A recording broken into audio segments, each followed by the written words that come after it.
¡Yo ho ho! ¡Una vida de pirata para mí! Permíteme interrumpirte.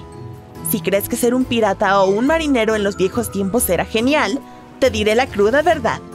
No era una vida donde cantabas canciones y te embarcabas en viajes épicos por los 7 mares para encontrar la fuente de la juventud o cuevas llenas de oro. De hecho, estar en el mar todo el tiempo no era tan genial, y tengo 5 razones de peso para demostrártelo. ¡Vamos a sumergirnos! La broma fue intencional. Imagina esto. Estás muy entusiasmado. Has estado esperando a que llegara este día y por fin es oficial. Vas a convertirte en un verdadero marinero. El capitán te dice que te prepares. Al día siguiente zarparás en un viaje que durará unos 6 meses si tienes suerte. Porque las tormentas y las sirenas podrían complicar las cosas. Empacas unas pocas cosas. Detengamos esta fantasía por un instante. Aquí viene el problema número 1.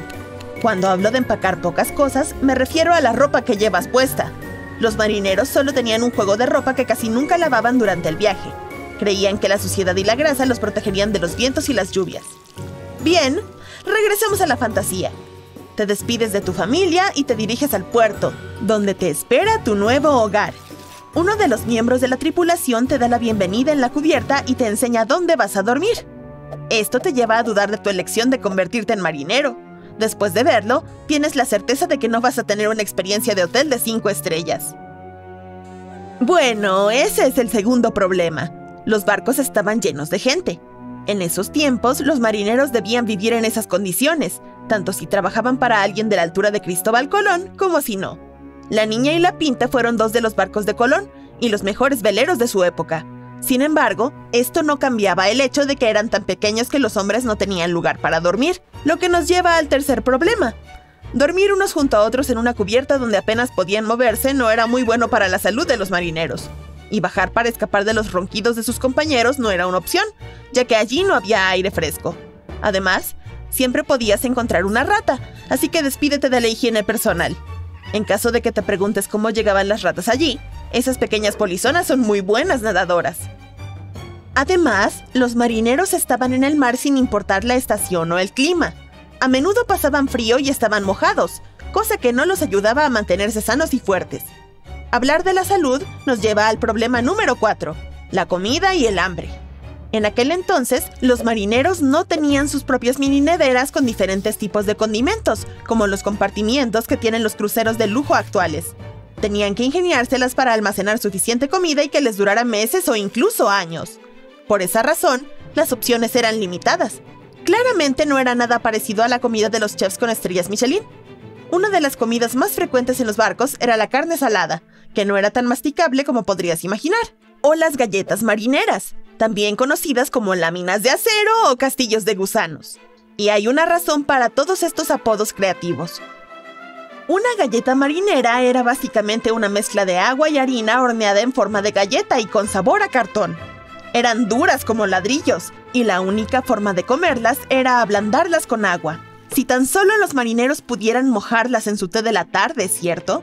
A veces, estas galletas de mar seguían siendo extremadamente densas. En ese caso, los marineros debían golpearlas con sus puños para romperlas en trozos más pequeños y poder comerlas. Mientras las galletas se mantuvieran secas, rara vez se echaban a perder. Los marineros podían seguir comiéndolas después de 1 año, si es que les quedaba alguna. Pero la mayoría de las veces era muy difícil mantenerlas secas dentro de los barriles de madera. Además, se llenaban de insectos que dejaban pequeños agujeros. Sin embargo, los tripulantes seguían comiéndolas de todos modos. Hay que sacar alimento de algún lugar. A estas alturas ya te habrás dado cuenta de que no había frutas ni vegetales en la dieta de los marineros. Esto provocaba una carencia de vitaminas en muchos de ellos. ¿Has visto esos piratas y marineros desdentados de las películas? Sí, todo se debe a la mala alimentación. Y las galletas duras como el hierro probablemente tampoco ayudaban. Sin embargo, cuando los marineros se quedaban sin comida, no tener una dieta equilibrada era probablemente la menor de sus preocupaciones. En los viejos tiempos, un viaje podía durar mucho más de lo previsto debido a las condiciones meteorológicas. Podía no haber vientos que empujaran el barco, o una poderosa tormenta podía sacudirlos y las olas y el agua podían destruir las reservas de alimentos. Cuando se daban estas situaciones, no era raro que los marineros se quedaran sin comida. Podían lanzar la red al océano y pescar algo, ¿no?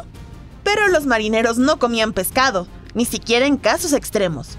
Muchos capitanes lo mencionaban en sus cuadernos de bitácora, que eran básicamente los diarios de los capitanes. El problema no era que los marineros no pudieran conseguir pescado. De hecho, pescaban muchos tipos de peces con sus redes, pero debían devolverlos todos al mar.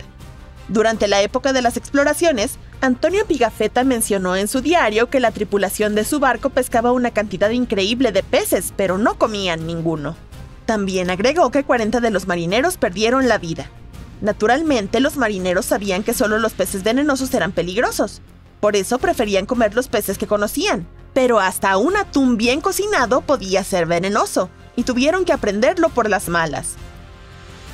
Sin embargo, no es que no tuvieran ningún método para revisar el pescado.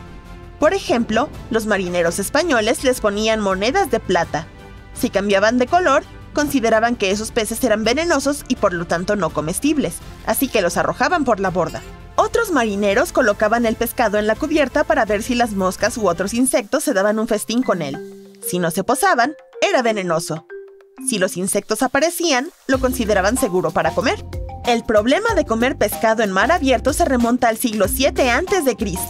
Los curanderos imperiales de la antigua China sabían que comer pescado era la razón por la que algunos marineros perdían la vida, pero no podían demostrar que fuera venenoso. El misterio siguió sin resolverse hasta el siglo XIX. En 1886, un médico cubano descubrió por fin que algunos peces tenían veneno en sus tejidos y músculos, a pesar de que se consideraban una especie segura para el consumo. En realidad, ese tipo de veneno se encuentra en el plancton. Algunos peces pueden comerlo sin verse afectados y lo almacenan dentro de sus cuerpos. A medida que crecen, la cantidad de veneno aumenta con ellos y no desaparece por mucho que se cocine el pescado. Si aún crees que la vida de un marinero en el pasado suena emocionante, este quinto problema te convencerá de lo contrario. Supongamos que logras llevarte bien con tus compañeros, mantenerte limpio y sano y comer regularmente. Pero siempre existía el riesgo de que te atrapen los piratas, y ellos no pedían las cosas amablemente. Si no querías acabar como comida para los tiburones, debías izar la bandera blanca y unirte a ellos. No es la carrera que estabas planeando, ¿cierto? Buena suerte fregando cubiertas por el resto de tu vida.